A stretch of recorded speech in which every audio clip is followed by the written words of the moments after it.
कहते हैं कि देश किसी भी दोस्ती या दुश्मनी में स्थायी नहीं रहते। हर देश अपने फायदे और सुरक्षा के लिए नए साथी खोजता है, नए समझौते करता है और नई राहें तलाशता है। जब बात भारत की होती है तो वह भी समय के साथ अपने रणनीतिक साझेदार बदलता रहा है। पहले रूस, फिर अमेरिका और अब फ्रांस भारत के लिए अहम भूमिका निभा रहा है।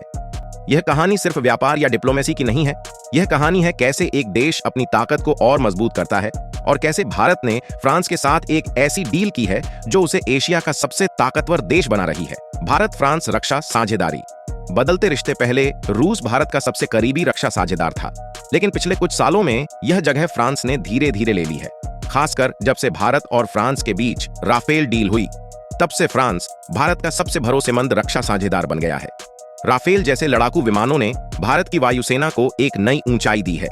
भारत ने 36 राफेल विमान पहले ही खरीदे थे और अब 26 और राफेल मरीन जेट्स की डील हुई है। ये विमान भारत के स्वदेशी एयरक्राफ्ट कैरियर INS विक्रांत पर तैनात किए जाएंगे। लेकिन यह डील इतनी आसान नहीं थी। कुछ महीनों पहले दोनों देशों के बीच बातचीत अटकी हुई थी। फ्रांस इन 26 राफेल विमानों के लिए दुगुनी कीमत वसूलने की कोशिश कर रहा था, जिससे भारतीय पॉलिसी मेकर्स थोड़े चिंतित थे। हालात ऐसे थे कि बातचीत में कोई ठोस प्रगति नहीं हो रही थी। तब भारत ने एक रणनीतिक चाल चली। जैसे ही भारत के राष्ट्रीय सुरक्षा सलाहकार अजीत डोभाल फ्रांस पहुंचे, फ्रांस ने अपनी कीमत को कम करने पर सहमति जताई। इसका नतीजा यह हुआ कि अब यह डील भारत के लिए फायदे का सौदा बन गई है। भारत की वायुसेना की मजबूती। क्यों है यह डील खास? भारत की वायुसेना को मजबूत बनाने के लिए यह डील बेहद महत्वपूर्ण है। भारत को अपने पुराने लड़ाकू विमानों की जगह नए, आधुनिक और मल्टी रोल फाइटर जेट्स की जरूरत है। राफेल मरीन जेट्स न केवल उन्नत तकनीक से लैस हैं, बल्कि ये भारत के रक्षा तंत्र को और मजबूत करेंगे। भारत आने वाले समय में 200 से ज्यादा राफेल विमानों का संचालन करेगा, जिससे वह फ्रांस के बाद सबसे बड़ा राफेल ऑपरेटर बन जाएगा।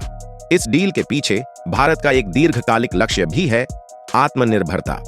भारत सिर्फ विमानों की खरीदारी ही नहीं कर रहा है, बल्कि वह तकनीक को भी अपने देश में ला रहा है। इसका मतलब यह है कि भविष्य में भारत खुद इन विमानों के कुछ हिस्सों का निर्माण कर सकेगा और फ्रांस पर निर्भरता कम हो जाएगी। फ्रांस की प्रमुख एरोस्पेस कंपनी सफरा भारत में एरो इंजन मैन्युफैक्चरिंग यूनिट स्थापित करने की योजना बना रही है, जिससे विमानों के इंजन और अन्य पार्ट्स का स्थानीय निर्माण किया जा सकेगा। भारत के पास विकल्प। अमेरिका और रूस का क्या रोल? फ्रांस के अलावा भारत के पास अमेरिकी और रूसी कंपनियों के विकल्प भी थे। अमेरिका ने भारत को F-35 और F-16 वर्जन ऑफर किए, जो कि आधुनिकतम फाइटर जेट्स माने जाते हैं।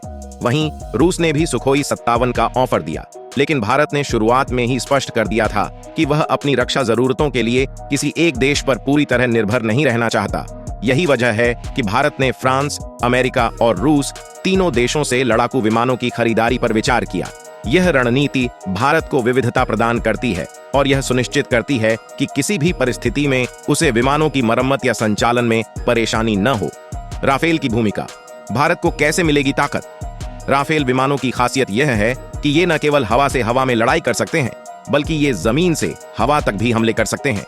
इनकी मल्टी रोल कैपेबिलिटी भारत को दुश्मन पर हावी होने में मदद करती है। राफेल के साथ साथ भारत की मिसाइल सिस्टम और अन्य उन्नत तकनीकें भी इसका साथ देती हैं।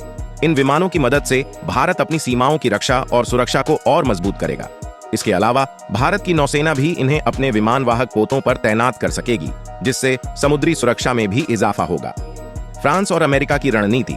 रूस को कमजोर करने की कोशिश। इस डील के पीछे फ्रांस और अमेरिका की एक और रणनीति है। वे मिलकर भारत को रूस का विकल्प देना चाहते हैं, ताकि भारत की रक्षा जरूरतें पूरी हो सकें और रूस के डिफेंस सेक्टर को झटका लगे।